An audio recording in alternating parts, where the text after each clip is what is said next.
कार्यकर्ता 24 घंटे चुनावी एक्शन में होता है और देश की नहीं पूरे विश्व की कार्यकर्ताओं के आधार पर सबसे बड़ी पार्टी है भारतीय जनता पार्टी। आज बादली में मेरे अनुसूचित वर्ग द्वारा मेरा स्वागत अभिनंदन समारोह था, मैं उसमें पहुंचा हूं। मैं सभी आयोजकों का दिल के गहराइयों से सरकार की तरफ से, माननीय मुख्यमंत्री जी की तरफ से उनका धन्यवाद और आभार व्यक्त करता हूँ। आपने कहा कि चुनाव है, बिल्कुल चुनाव है, लोकसभा के चुनाव सर पे है। प्रचंड बहुमत से भारतीय जनता पार्टी 10 की 10 लोकसभा सीट जीतने में सक्षम है। जिस प्रकार से 9.5 साल का कार्यकाल मुख्यमंत्री मनोहर लाल जी का रहा, वो दर्शाता है कि किस प्रकार से उन्होंने व्यवस्था परिवर्तन करने का काम किया है। कोई व्यक्ति सत्ता में आता, चाहे किसी की भी सरकार रही हो, 10 साल पहले की मैं बात करूँ, 20 साल पहले की बात करूँ, वो एक पुराने ढर्रे पर काम करता रहा, चहेतों को नौकरी, चहेतों को काम। मुख्यमंत्री मनोहर लाल जी एक ऐसे व्यक्ति हैं जिन्होंने व्यवस्था परिवर्तन करने का काम किया है। बहुत बड़े चूल अचूल परिवर्तन हरियाणा प्रदेश में करने का काम किया है। अगर मैं बात करूं दलित समाज से शुरू करूं तो भूपेंद्र सिंह हुड्डा के कार्यकाल में बीपीएल कार्ड 8,65,000। मुख्यमंत्री मनोहर लाल जी एक ऐसा पोर्टल, एक ऐसा जादू लेके आए जिनकी संख्या 40 लाख हो गई। आप समझिए, जो 8.5 लाख लोग सरकारी सुविधाओं का लाभ ले रहे थे और आज 40 लाख ले रहे हैं, तो समझो 30 लाख लोग वंचित थे। तो वंचित व्यक्तियों को सरकारी सुविधाओं का लाभ किस प्रकार से दिया जाए, ये मुख्यमंत्री मनोहर लाल जी से बेहतर कोई नहीं जानता। आज मनोहर लाल जी ने ऐसे चूल अचूल परिवर्तन हरियाणा प्रदेश में किए हैं पोर्टल के माध्यम से।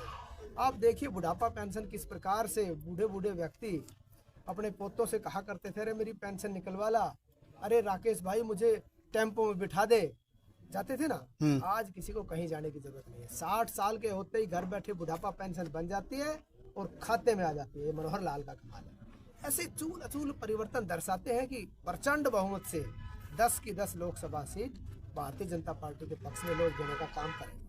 और ऐसे संत और ईमानदार मुख्यमंत्री, ऐसे ऊर्जावान मुख्यमंत्री को तीसरी बार मुख्यमंत्री बनाने का काम करेंगे। जी, मीडिया कोऑर्डिनेटर होने के नाते मीडिया के लिए क्या एडवाइजर है, क्या रणनीतियाँ बनाएंगी? देखिए, कहावत है, करते हैं सब कन्हैया मेरा नाम हो रहा है।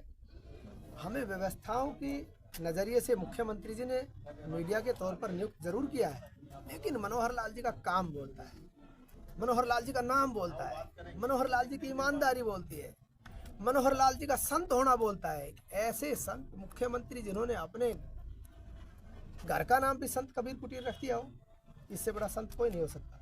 कोई राजनीतिक व्यक्ति रख के दिखाए किसी ऐसे महापुरुष का नाम, खास तौर पे अनुसूचित वर्ग के महापुरुष का नाम, कोई नहीं कर सकता। इसको राजनीति से ऊपर उठ के इन्होंने लोगों के हित में काम किया। इन्होंने कभी भी राजनीति सोची ही नहीं। अगर राजनीतिक व्यक्ति होते तो इतना बड़ा काम नहीं करते।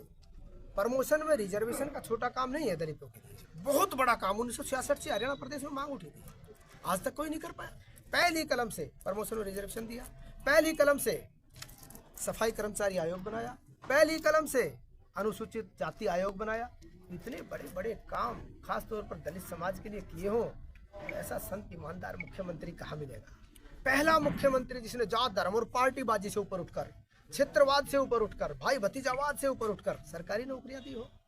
आज तक हरियाणा प्रदेश में कोई सोचा भी नहीं होगा किसी ने कि इस प्रकार से योग्यता के आधार पर नौकरी कर सकते हैं। मुझे ऐसे ऐसे लोग भी मिले जिसके घर पे छत नहीं है, जिसके माँ बाप नहीं है।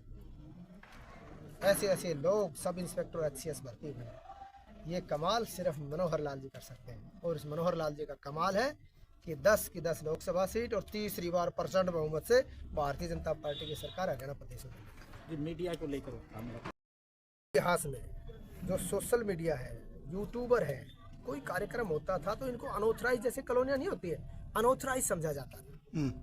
इतिहास में पहली बार इसको भी एक्रेडिटेशन करने का काम, सरकार के साथ जोड़ने का काम मनोहर लाल जी ने किया। पिछले दिनों इसके लिए योजना बनाई, एक पॉलिसी बनाई, और उस पॉलिसी का नतीजा ये हुआ, बहुत सारे यूट्यूबर्स सैकड़ों की तादाद में मनोहर लाल जी का वहाँ जाकर संत कबीर कुटीर पर धन्यवाद भी किया। एक अनऑथराइज जिस प्रकार से लोगों को समझा जाता था, आखिरी पंक्ति में खड़े ये भी व्यक्ति थे, उनको भी सरकार के साथ जोड़ने का मनोहर लाल जी ने काम किया। और अभी जो बुढ़ापा पेंशन, बुजुर्गों जो उनकी पेंशन होती थी पत्रकारों की, वो 10,000 से बढ़ाकर 15,000 की। किसी सरकार ने सोची नहीं, किसी मुख्यमंत्री ने सोची। तो मुख्यमंत्री जी हर समाज को साथ लेते, हर वर्ग को साथ लेते चल रहे हैं। सर, अभी यूट्यूबर्स के लिए भी बनाई है, प्रिंट मीडिया के लिए पहले है। जिस यूट्यूबर्स के कितने फॉलोअर्स हैं उसके आधार पर हमने एक पॉलिसी बनाई हुई है, उसके आधार पर हम एक्रीडेशन कर रहे हैं, सरकार के साथ जोड़ने का काम कर रहे हैं। पहली बार यूट्यूबर्स की किसी व्यक्ति ने सोची ही नहीं थी, किसी सरकार ने नहीं सोची थी। पहली बार एक ऐतिहासिक मुख्यमंत्री ऐसा है जो पिछली पंक्ति में खड़ा यूट्यूबर, छोटे से छोटा, उसको भी सरकार के साथ जोड़ने का काम किया। ये मनोहर लाल ने। सर जी ऑनलाइन अप्लाई करो, जिसके जितने फॉलोअर्स हैं उसके आधार पर हमने कैटेगराइज किया हुआ है और तुरंत प्रभाव से एक्रेडिटेशन करने का काम कर रहे हैं। आज तो पोर्टल का जादू है मनोहर लाल जी का, समय नहीं लगता है। पहले समय चलेगा, फाइल चलती थी, पहले DPR भेजता था, फिर चंडीगढ़ जाती थी, चीफ सेक्रेटरी की जाती थी। आज तो ऑनलाइन आपने अभी क्लिक की, मुख्यमंत्री के पास पहुंच गई। ऑनलाइन की बात करिए आपने। यदि कोई DPR की इस प्रकार से अनियमितता है तो मुझे लिख के तो उसके खिलाफ कार्रवाई करेंगे। जी, मीडिया पर्सन जो है काफ़ी सीनियर मीडिया पर्सन की पेंशन है और बहुत सारी पेंशन काट दी गई, इसके बारे में क्या कहेंगे? अगर कोई पर्टिकुलर्स आपके पास है तो मुझे लिख के दे, उस पर कार्रवाई करने का काम करूँगा। नहीं, पहले 15,000 थी, तो अगर वो बुढ़ापे पेंशन भी ले रहा है, वो डिक्लेयर पहले कर रखी है कि मैं बुढ़ापा पेंशन ले रहा हूँ, उसके बाद पेंशन बनी 10,000 की, वो गेन कर रहा था। अब उनमें जो पॉलिसी में टर्म एंड कंडीशन है उसमें अगर कोई सुझाव आपका हो तो सुझाव आप डाल दें उस पर। नहीं, उसमें वही डिडक्ट करके बाकी भेज दीजिए। अभी नहीं आई है, अब 70% की अभी पेंशन नहीं आई। इस प्रकार के पर्टिकुलर्स है मुझे दो, ठीक है स्पेशल। अगर कोई पर्टिकुलर्स है मुझे उसमें कार्रवाई सर जी करेंगे। अपना 118 की आई है, मान के चल रहे हैं मीडिया को।